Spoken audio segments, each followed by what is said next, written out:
नमस्कार दोस्तों, स्वागत है आप सभी का मेरे चैनल में। आज मैं क्लास 9 का राजनीति शास्त्र यानी कि राजनीतिक विज्ञान में आज पढ़ाने वाला हूं, जिसका पहला अध्याय है, पहला चैप्टर है लोकतंत्र का क्रमिक विकास। ये हमारा पहला आज का अध्याय 1 है।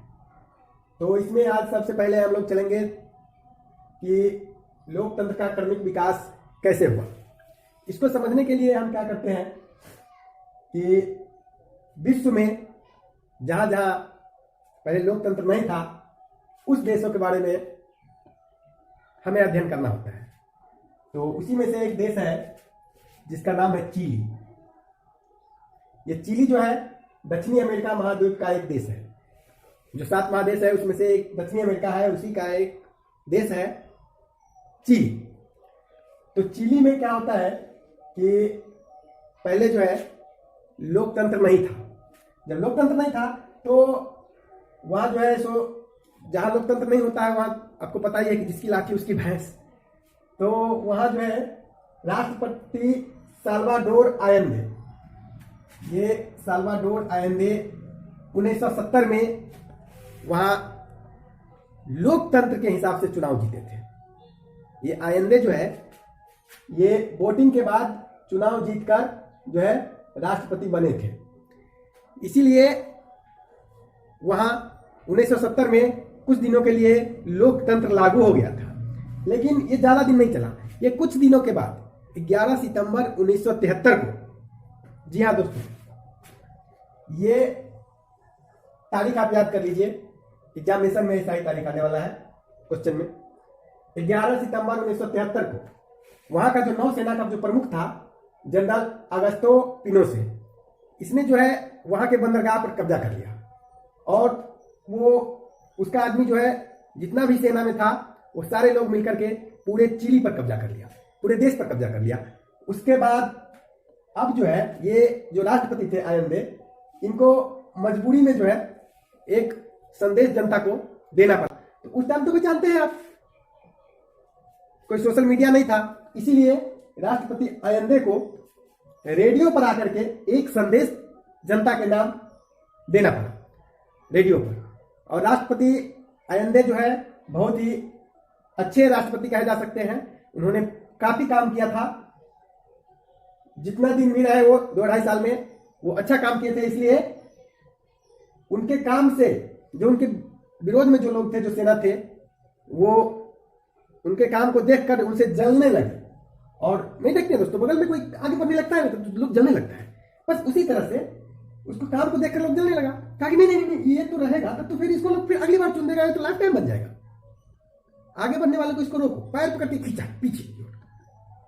तो खींचने की कोशिश में जो है 11 सितंबर 1973 को ये लोग देश पर कब्जा कर लेता है। और देश पर जब कब्जा कर लिया तो उसके बाद क्या होता है कि यहां जो है इसका सहयोग देश पर, देखिए, घर फूटे गंवार लूटे, तो देश के आंतरिक कला के कारण जो है ऐसा हुआ। अब अंदर से इसका जो है सेना जो था, सेना प्रमुख, वो जो है अंदर से खुश नहीं था और उसे अमेरिकी सरकार का सहयोग मिल गया। तो अमेरिकी सरकार के सहयोग से इन्होंने देश पर कब्जा कर लिया। इसके पास अपना हिम्मत नहीं था, नहीं देखता लोग, बगल वाला कोई दूसरे आदमी को चढ़ा देता है, चलो अपने भाई के साथ ये कर लो, वो कर लो, मारपीट करवा देता है। ठीक वही बात हुआ है और इनके साथ भी वही बात हुआ। ये हर जगह यही चीज होता है, घर में कोई ना कोई गड़बड़ी होने के कारण ही बाहर का लोग जो है सो उसका मजा लेते हैं। तो देखिए, सबसे पहले ये जब कब्जा कर लिया उसके बाद इसी दिन राष्ट्रपति आयंदे की जो है मृत्यु हो जाती है। इन्हें मार दिया जाता है, राष्ट्रपति को मार दिया जाता है। मारने के बाद देखिए क्या होता है दोस्तों कि उसके बाद जो है सो ये अगस्तो पिनोसे जो है 17 साल तक कब्जा रहता है अगस्तो पिनोसे का चिली पर।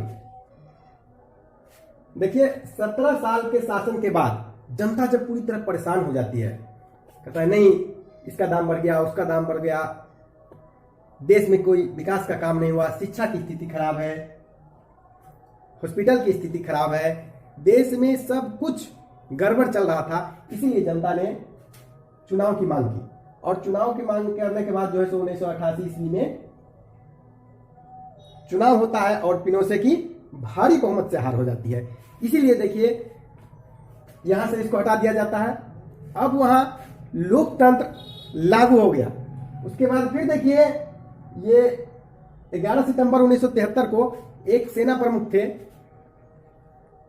जिनका नाम था, वायुसेना प्रमुख थे अल्बर्टो वेसेले।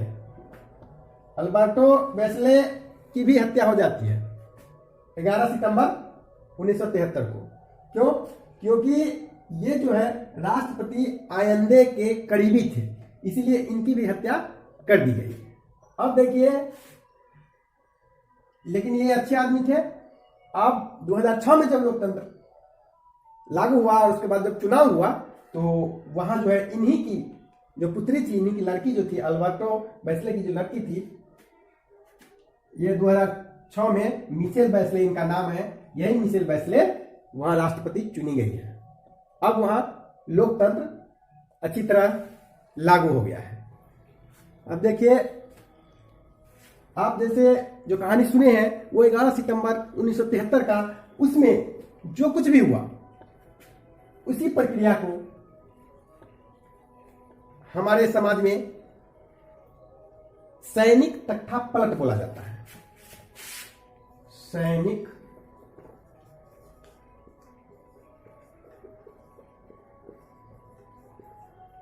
तख्ता पलट। ये जो प्रक्रिया है, सेना अगर किसी देश पे कब्जा कर लेता है एकाएक, तो उसे हम लोग सैनिक तख्ता पलट बोलते हैं। आपको पता है कि हमारे पड़ोसी देश पाकिस्तान में भी ये कई बार हो चुका है और ऐसा उम्मीद है कि फिर से होने वाला है, तो इसलिए हम लोग कहते हैं सैनिक तख्ता पलट। ये सैनिक तख्ता पलट जहां भी होगा उस देश पर सेना का कब्जा हो जाएगा। इसमें एक दूसरा देश है पोलैंड, जो यूरोप में पड़ता है। और पोलैंड जो है यूरोप का एक देश है जहां पहले से जारूजेलस्की इसी का शासन था।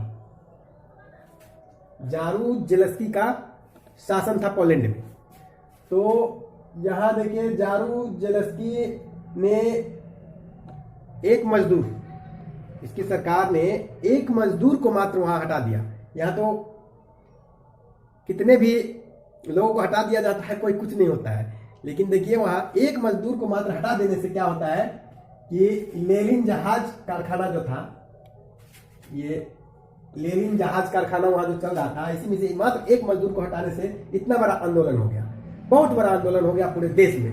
तो देखिए हमारे देश में तो कुछ भी होता है तो कोई रिस्पॉन्स नहीं होता है, लेकिन देखिए यहाँ जो है मात्र एक मजदूर के हटाने से क्या होता है, पूरे देश में हड़ताल हो जाता है। और उसके बाद देखिए देश में स्वतंत्र मजदूर संघ को मान्यता मिले ऐसी मांग उठने लगी।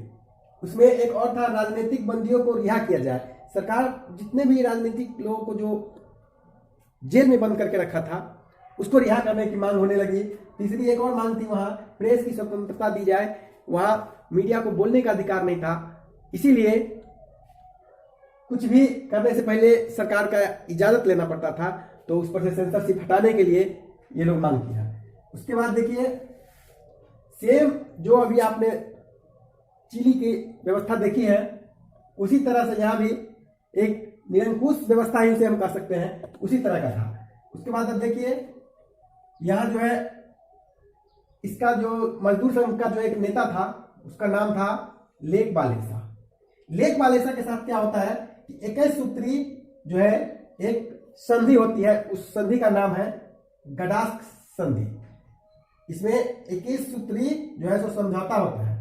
इस गडास्क संधि के बाद जो है देश में बहुत से फिर लगा कि परिवर्तन होगा, लेकिन ये आंदोलन दिन ब दिन बढ़ता जा रहा था। बढ़ते बढ़ते जो है लेक वालेसा का ये लोकप्रियता भी बढ़ने लगा। इसके साथ साथ जो है सो 1989 में एक और समझौता जो है सरकार को मजबूरी में करना पड़ा लेक वालेसा के साथ। और लेक वालेसा ने मजदूर संघ का एक पार्टी बनाया जिसका नाम है सोलिडारनोस्क। सोलिडारनोस्क नाम से वहां जो है एक मजदूर संघ का जो है पार्टी बनाया गया। और सोल्डरिटी से कहा जाता है इसे। और उसके बाद 1990 में जो है चुनाव होता है, और चुनाव में जो है लेक वालेसा को 99 सीट हाथ लग जाती है, यानी कि 99 सीट पर वो विजय प्राप्त कर लेते हैं और वहां से राष्ट्रपति चुन कर आ जाते हैं। अब देखिए यहां भी अब जो है सो लोकतंत्र लागू हो जाता है। तो ये है दोस्तों पोलैंड। अब पोलैंड के बाद अब अगला एक देश है नेपाल। में जो है क्या होता है, नेपाल में पहला संविधान 1948 में लागू हो जाता है। 1948 में इस संविधान को लागू करने वाला होता है वहां का जो राजा था। उसके बाद 1948 के बाद देखिए क्या होता है कि 1959 में वहां नेपाल के एक राजा थे, राजा महेंद्र द्वारा नया संविधान लागू किया जाता है 1959 में। देखिए दोस्तों क्या होता है, सत्ता का लोभ भी बहुत खराब होता है। 1959 में जब राजा महेंद्र संविधान लागू कर दिया तो उसके बाद चुनाव हुआ, और चुनाव होने के बाद वहां जो है सो सरकार बनी। उसके तुरंत बाद फिर 1962 यानी कि 3 साल के बाद 1962 में फिर से उस संविधान को, उस सरकार को राजा महेंद्र के द्वारा ही खत्म कर दिया जाता है, यानी कि उसको फिर से हटा देता है और राजतंत्र फिर से लागू हो जाता है। कभी कहता है ना किसी को कोई चीज दे देता है और फिर छीन लेता है, बस वही बात हुई थी। उसके बाद जो है सो फिर से वहां जो है राजतंत्र लागू हो गया। अब राजतंत्र लागू होने के बाद क्या होता है कि 1990 में आंदोलन फिर से शुरुआत हो जाता है। जनता मांग करने लगती है कि नहीं, हमारे देश में लोकतंत्र होना चाहिए, लोकतंत्र होना चाहिए। नेपाल की जनता जो है आंदोलन खड़ी कर देती है। उसके बाद मजबूरी में जो है वहां के राजा को चुनाव करवाना पड़ता है, और क्या होता है कि 1991 में गिरजा प्रसाद कोइराला, जिसे शॉर्टकट में जीपी कोइराला में लिखा है, तो वो प्रधानमंत्री बनते हैं 1991 में। आप नाम सुने होंगे, बहुत ही काफी चर्चित व्यक्ति रहे हैं गिरजा प्रसाद कोइराला। तो देखिए गिरजा प्रसाद कोइराला जो है 1990 में ये प्रधानमंत्री बन जाते हैं, और 1996 में राजतंत्र समाप्ति की मांग उठने लगती है पूरी तरह से, क्योंकि अभी गिरजा प्रसाद कोइराला थे तब भी जो है वहां के राजा का वहां की सत्ता में दखल था, और इसको पूरी तरह से वहां की जनता हटाने के लिए मांग किए जा रही थी, आंदोलन पे आंदोलन हो रहा था। तो 1996 में जो है राजतंत्र की समाप्ति के लिए, पूरी तरह समाप्ति के लिए एक मांग उठने लगा कि राजतंत्र को पूरी तरह से हटाया जाए। लेकिन क्या होता है कि ऐसा संभव नहीं होता है, और नहीं, राजतंत्र पूरी तरह समाप्ति नहीं होने के कारण 2001 में एक विचित्र घटना घटती है दोस्तों, जिसमें कि वहां के जो राजा होते हैं दीपेंद्र, उन्हीं के सभी जो है खानदान में है। तो वहां पर जो है सो 2001 में क्या होता है कि राजा का पूरे फैमिली सहित जो है सो उनका मर्डर कर दिया जाता है राजमहल के अंदर में ही। देखिए दोस्तों कैसा है सत्ता का लालच। अभी हमने बताया है कि एक दूसरे को जान लेने से भी परहेज नहीं करते हैं। तो क्या होता है कि 2001 में सारे लोग जो है सो, जो उनका विपक्षी था, वो सब मिली भगत से उनके घर में ही सारे लोगों को मार देते हैं। उसके बाद उनके जो है सो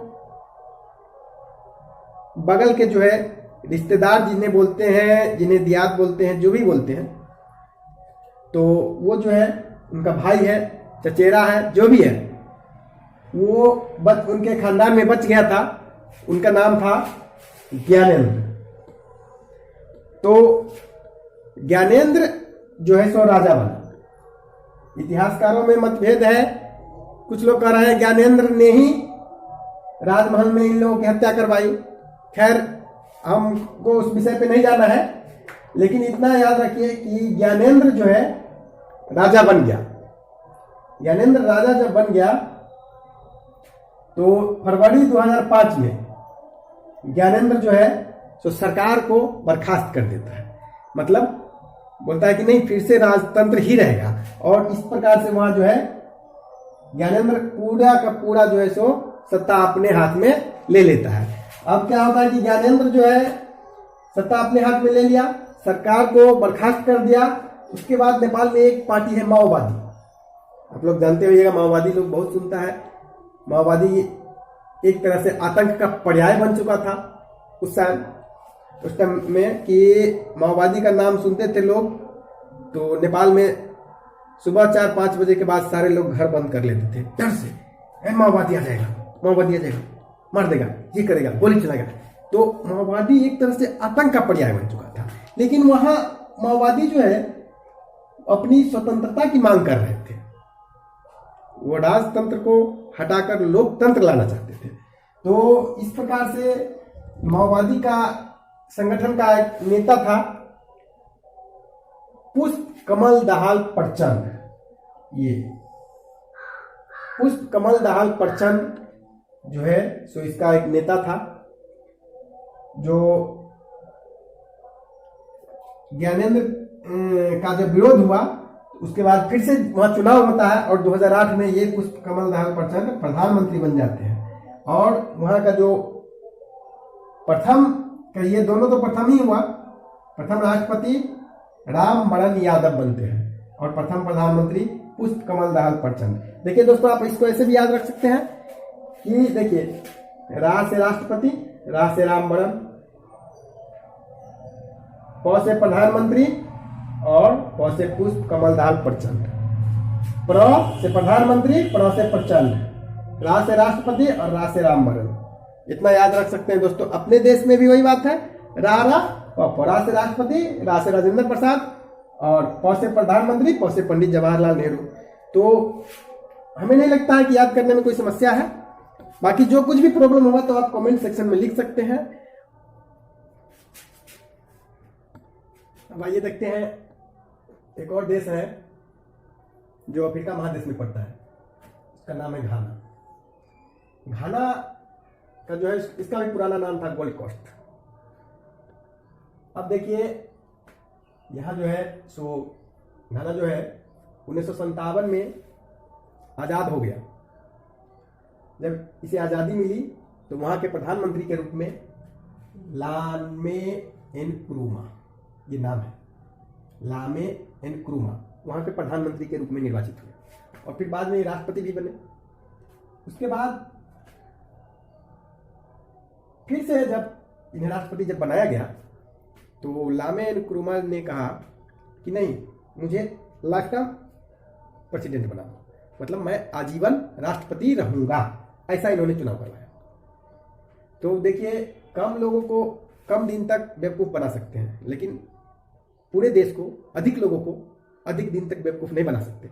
इसीलिए वहां जो है लोगों ने देखा कि यहाँ तो फिर से राजतंत्र हावी हो गया, तो लोगों ने इसके खिलाफ में फिर से आंदोलन उठाया और आंदोलन उठाने के बाद 1966 में इसका तख्ता पलट कर दिया।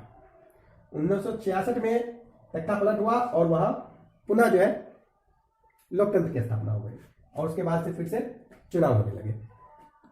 आपको कैसा लगा आप कमेंट में लिख कर जरूर बताइए, और अच्छा लगा हो तो लाइक, कमेंट और शेयर कीजिए।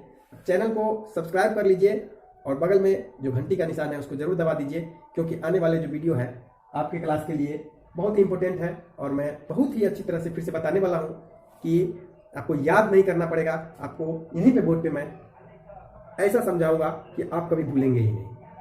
तो चलिए दोस्तों, मिलते हैं फिर अगले वीडियो में।